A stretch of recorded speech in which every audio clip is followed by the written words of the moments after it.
On the southern tip of Africa, amidst golden grasslands and vibrant cultures, a dark chapter looms, a land once shackled by apartheid, a cruel regime that stripped humanity from millions, declaring them less than equals.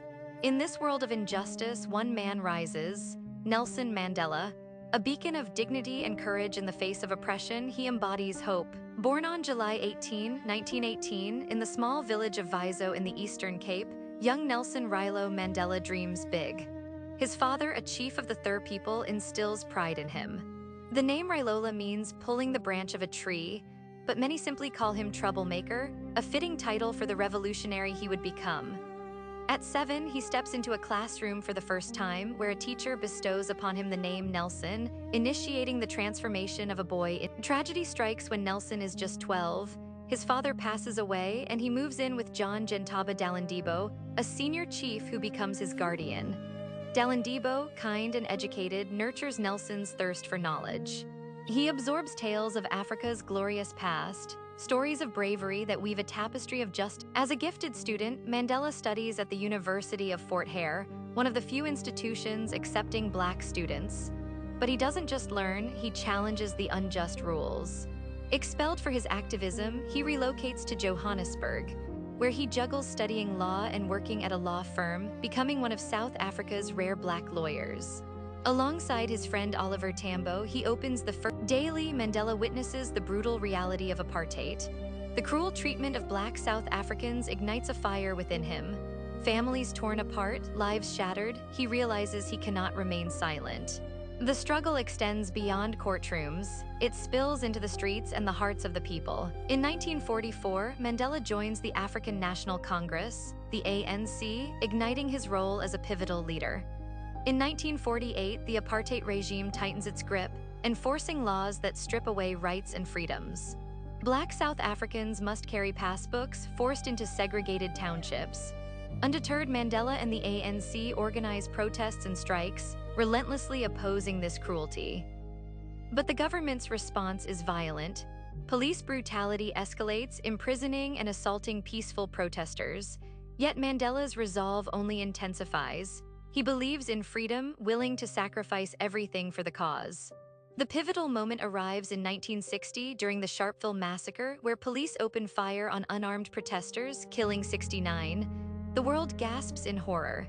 The ANC is banned and Mandela goes underground. In secret, he continues the fight for liberation, traveling across Africa and to England, garnering international support for the anti-apartheid movement.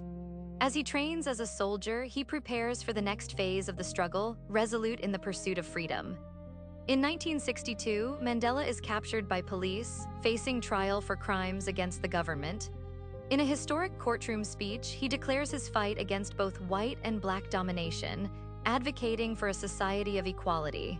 With unwavering dignity, he pronounces, "It is an ideal for which I am prepared to die." Sentenced to life, he is confined to Robben Island. The tiny cell, measuring just 6 feet by 6, becomes both his sanctuary and his torment. He endures harsh conditions, laboring in a lime quarry, suffering eye damage under the relentless sun.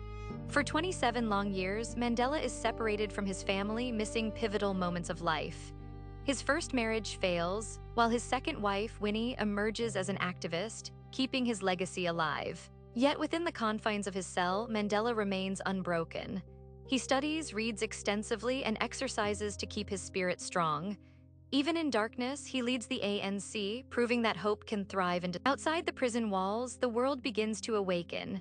Global consciousness shifts, protests erupt in cities across the globe, demanding justice for South Africa. Artists and musicians rally for Mandela's release, amplifying his name. The phrase, "Free Nelson Mandela," echoes from London to Tokyo, uniting millions in the fight against oppression. In 1988, a monumental concert at Wembley Stadium celebrates Mandela's 70th birthday, drawing the eyes of over 600 million viewers. International pressure mounts. Countries impose sanctions against the apartheid regime, crippling the economy. Change is on the horizon, the atmosphere electric. In 1989, a new president, F.W. de Klerk, steps into power. A white Afrikaner, he realizes the untenable nature of apartheid. In secret negotiations with Mandela, they discuss a new path forward. Then on February 2, 1990, a groundbreaking announcement is made. The ANC is unbanned, political prisoners will be released, and Nelson Mandela is set to be freed. On February 11, 1990, the world watches, breathless, as Mandela emerges from Victor Verster prison. A tall, dignified figure, now 71, he raises his fist triumphantly, flanked by Winnie, who mirrors his gesture. Tears mix with cheers as millions witness this historic moment, a symbol of freedom and resilience. Mandela springs into action, immediately engaging in negotiations to dismantle apartheid and establish a new, democratic South Africa. The air is thick with tension. Both sides wrestle with fears of violence and retribution. But Mandela, embodying grace, chooses forgiveness, urging unity over. In April 1994, South Africa stands poised for its first democratic elections. For the first time, Black and white citizens can vote. Lines stretch for hours as people weep with joy, claiming their rightful place in history. On May 10, 1994, Nelson Mandela is inaugurated, forever altering the nation's trajectory as its first. He stands before the world, a man transformed by time and experience, now 75 years old. At his inauguration, he invites 3 former prison guards from Robben Island, the very men who once held him captive.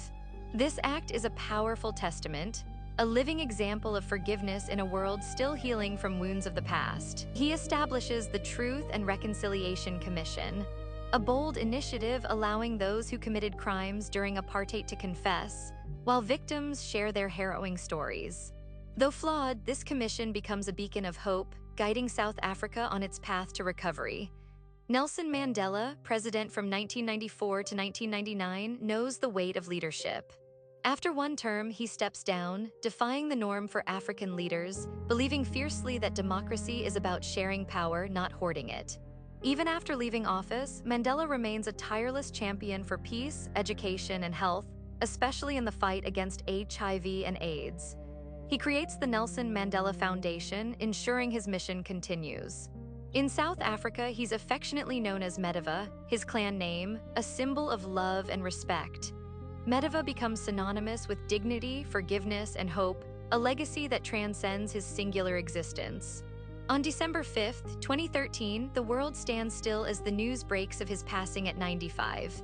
Leaders from every corner of the globe gather in Johannesburg to honor him, while ordinary people lay flowers, light candles, and leave handwritten notes at South African embassies worldwide. Each tribute echoes the profound impact he made, a shared grief that unites humanity. Today, July 18th, is Mandela Day, a celebration of his life and legacy. People around the world dedicate 67 minutes to helping others, 1 minute for each year Mandela devoted to public service. His image graces South African currency, his statues rise in cities across the globe, and his words inspire presidents, activists, and students alike. Yet perhaps his simplest legacy is the most profound. One person, fueled by courage and love, can indeed change the world, not with hatred, but with dignity, patience, and an unwavering belief in freedom for all. Mandela teaches us that freedom is worth fighting for, that forgiveness triumphs over revenge. No prison can restrain the human spirit. Keep learning. Like Mandela, never give up. It always seems impossible until